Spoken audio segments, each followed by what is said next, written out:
তাদেরকে নিয়ে আমাদের যে বুক ভরা ভালোবাসা, স্বপ্ন, আকাঙ্ক্ষা, এটাকে তারা অবিচার করেছেন আমাদের এই ভালোবাসার প্রতি। এই সরকার গোটা একটা প্রজন্মের বিরুদ্ধেই সরকারের এই যে পক্ষ অবলম্বন করতে যে সম্ভাবনাকে যে নষ্ট করা, শুধু কজন তরুণ না, কয়েক এই বিশাল প্রজন্মকে তারা যে হতাশায় নিবদ্ধ করা, এটা অনেকগুলো ফৌজদারি অপরাধের চেয়ে অপরাধটা অনেক বেশি বড়।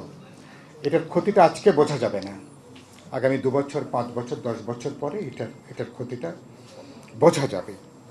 এবং সেই জায়গা থেকে আর আমাদের অ্যানি একটু উল্লেখ করলেন, অতীতে আমি 69 থেকে বাংলাদেশে যারা রাজপথে, যদি 69 থেকে 24 ধরেন, বাংলাদেশে যদি আপনি এখন বেঁচে থাকা যদি 100, 200 বা 500 লোক বলেন, তাহলে বিরল এই মানুষদের মধ্যে আমি একজন, যারা 69-এর গণঅভ্যুত্থান থেকে 24 পর্যন্ত কখনো কর্মী, কখনো সমর্থক, ছাত্র আন্দোলনের সংগঠক, কখনো শ্রমিক আন্দোলন, কৃষক ক্ষেত মজুর আন্দোলন, রাজনৈতিক আন্দোলনে আমি যার মধ্যে অংশগ্রহণকারীদের একজন।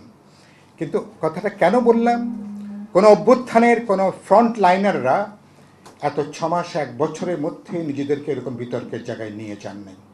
অভ্যুত্থানের পর কেউ তাৎক্ষণিকভাবে কেউ কোনো ভাগ বসাতে চান নাই।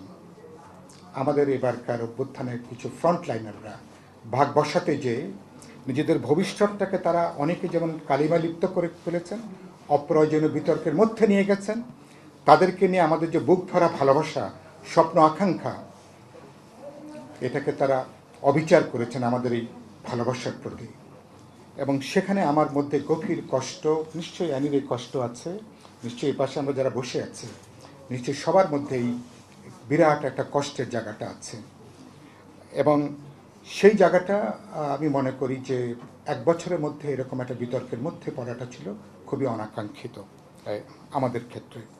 এই মুহূর্তে যখন আমরা এখানে এই আলোচনার মধ্যে আছি, আমাদের মধ্যে শুধু হতাশার ছায়া না, সরকার একই সাথে কিছু অসাধারণ উদ্যোগ নিয়েছেন, এটা বিবেচনার মধ্যে রাখা দরকার।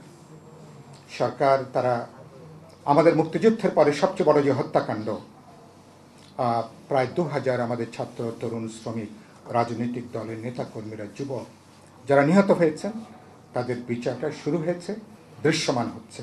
আমরা দেখতে চাই আগামী নির্বাচনের আগে বিচারটা আরও দৃশ্যমান হবে এবং কিছু বিচার হয়তো প্রাথমিক পর্যায়ে অতিক্রম করে দ্বিতীয় স্তরে যাতে কিছু বিচার আসতে পারে, নিশ্চয়ই বাংলাদেশের মানুষ এটা দেখতে চাইবে। সরকারের গুরুত্বপূর্ণ ম্যান্ডেট ছিল সংস্কারের ব্যাপারে। যারা এখন বলবার চেষ্টা করছেন, বিএনপি, গণতন্ত্র মঞ্চ, বিপ্লবী ওয়ার্কার্স পার্টি, অন্যদেরকে যারা আমাদেরকে সংস্কারটা বোঝানোর চেষ্টা করছেন, খুবই দুর্ভাগ্যজনক এটা।